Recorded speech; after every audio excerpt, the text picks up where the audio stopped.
नमस्कार, मैं हूं नवजोत। नौसेना की पनडुब्बी सिंधु रत्न के हादसे की चपेट में आने का मामला जबरदस्त तरीके से तूल पकड़ता जा रहा है। इस मामले में अब रक्षा मंत्री ए.के. एंटनी के इस्तीफे की मांग तेज होने लगी है।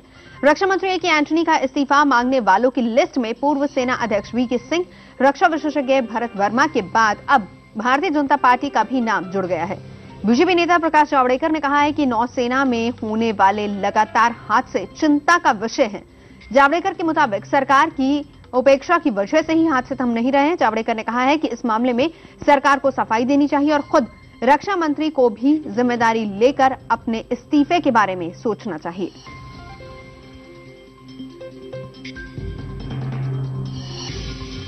इस सरकार को इसके बारे में जिम्मेवारी लेनी चाहिए, स्पष्टीकरण देना चाहिए।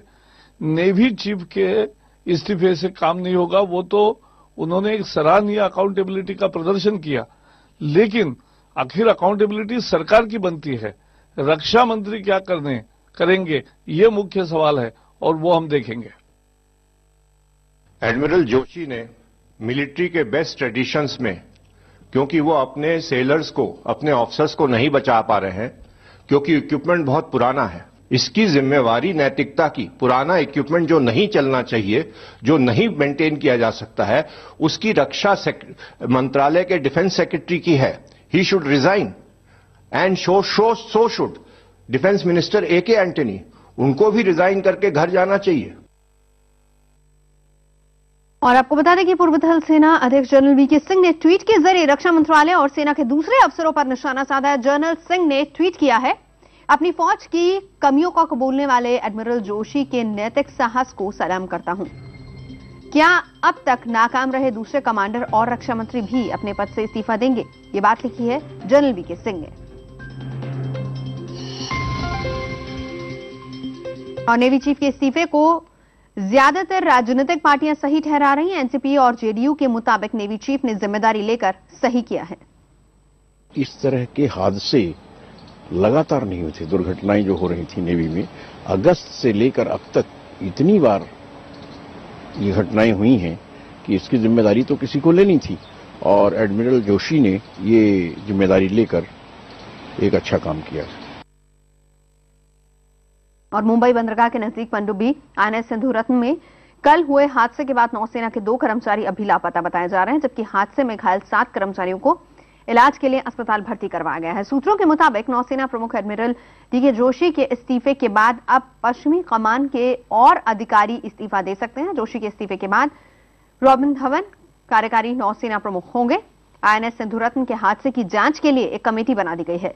हादसे के बाद आज सिंधु रत्न मुंबई पहुंच गया है। सर्च ऑपरेशन जारी है। अधिकारियों का कहना है कि आईएनएस सिंधु रत्न का समुद्र में परीक्षण चल रहा था जब अचानक धुआं निकलने लगा और इससे पनडुब्बी के दरवाजे बंद हो गए। और कल हुए सिंधु रत्न पनडुब्बी हादसे और नेवी चीफ के इस्तीफे पर रक्षा मंत्री ए.के. एंटनी ने दुख जताया है। एंटनी के मुताबिक कल एडमिरल डी.के. जोशी ने उनसे मुलाकात की। एडमिरल जोशी ने अपना इस्तीफा सौंपने के बाद उनसे स्वीकार करने का आग्रह किया। उन्होंने ही मुझे वाइस एडमिरल आर.के. नमन को कार्यकारी नौसेना प्रमुख बनाने की सलाह दी। I am sad about the whole development. Yesterday, Admiral Joshi met me personally. And he handed over a letter and he's requested me to accept this letter and with immediate effect. So he was very much disturbed about the whole development.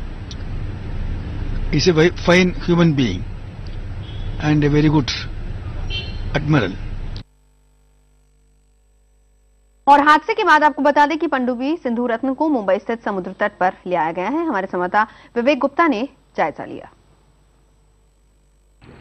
INS Sindhu रत्न मुंबई के dockyard में पहुंच चुका है और बताया जा रहा था कि आईएनएस सिंधु रत्न कल एक हादसे का शिकार हो गया था जिसमें तकरीबन 7 लोग बेहोश हो गए थे। हम आपको दिखाना चाहेंगे। आप देख सकते हैं कि जो नेवल डॉकयार्ड है मुंबई का, वहां पर आईएनएस सिंधु रत्न जो एक सबमरीन है वहां पहुंच चुका है। यहाँ पे नेवी के अधिकारी साथ ही साथ जो सबमरीन में अधिकारी मौजूद थे वो बाहर निकल चुके हैं, लेकिन अभी भी जो 2 लोग मिसिंग हैं उनका कुछ अता पता नहीं चल पा रहा है। और बताया जा रहा है कि स्मोक की वजह से जो सबमरीन के जो 3 कंपार्टमेंट हैं वो ऑटोमेटिक सील हो गए हैं और उम्मीद जताई। इस खबर पर हमारी नजर रहेगी, लेकिन फिलहाल एक और बड़ी खबर आ रही है। आपको बता दें कि राहुल गांधी सलमान खुर्शीद के